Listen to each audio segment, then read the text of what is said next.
or two about the current political landscape, because again, quoting John Howard last night on Four Corners on the profile on Tony Abbott, he said that Tony Abbott, the arrival of Tony Abbott to the Liberal leadership has altered the political landscape. Has Tony Abbott done that in your view?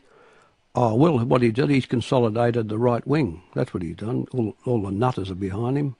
But will he get the middle ground? I don't think so. I mean, look at the stuff on the economy. I mean, it's shocking, really. I mean, you've got, Jockey Peterson Jr. running around. What's his name? The senator from Queensland. I think you're talking about Senator Joyce. Joyce, yeah. He's running around making economic pronouncements which, are foolish in the extreme. Imagine this mob. Like, you wouldn't trust this mob with a jam jar full of 5-cent bits.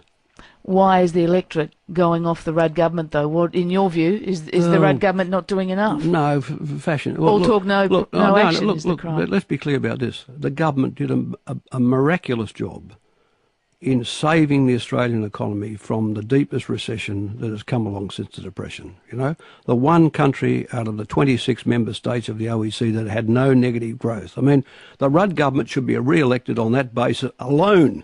Getting that right was just, if they did not any other one thing in this parliament but saving us from the massive crunch which is happening in Britain and the United States now, and in Germany and France and places like Greece, to save us from that kind of holocaust, which was economic holocaust, they deserve re-election. But I think the point is this: the emergency is over now. And the Prime Minister understands this, and this is why he's on things like health. He's trying to deal with these long-term structural issues. I mean, they're hard to do. I mean, health is a very tough thing to do. Well, you've been in political tight places before. How do you see the upcoming election? Tony Abbott's told his troops they can win.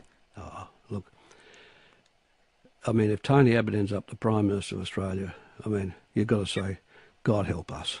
God help us, an intellectual, truly an intellectual nobody, and no policy ambition. I mean, is that all there is? You know the song, is that all there is? I mean, is that where we'd be, really? Paul, I used to, look, he turned up in the last couple of years when I was Prime Minister. I regard him as a sort of resident nutter on their side, Now,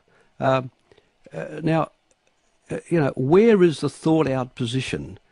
I mean, a Conservative Party can have a thought-out position. I mean, I saw this program last night with Malcolm Turnbull. I mean, the difference is Turnbull had an articulated, intelligent, moderate, thought-out Conservative position. The fact is that Abbott does not have this. Can I just get your opinion on something that's in the news the last day or two? Tony Abbott suggesting that the traditional welcome to country, or the acknowledgement of traditional owners, is paternalistic, it's too often done. Wilson Tuckey's described it as a farce.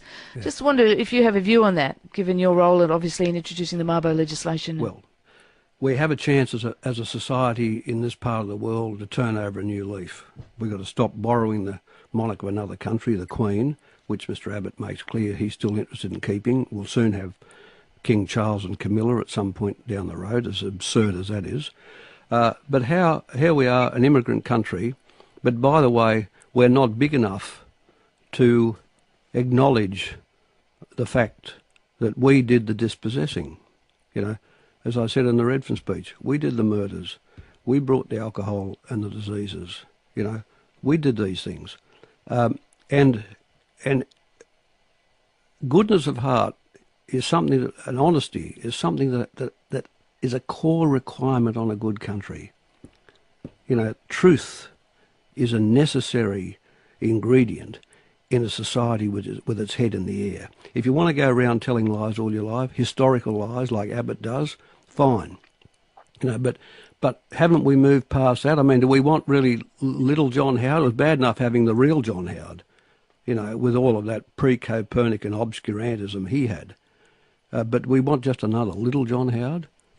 At least Howard was a militant, aggressive, conservative, driving in reverse through the rearview mirror. Do we want the poor man's Howard? Paul Keating, thank you very much for joining us on Breakfast. Thank you. Former Labor Prime Minister Paul Keating. It's 8:25 on RM Breakfast.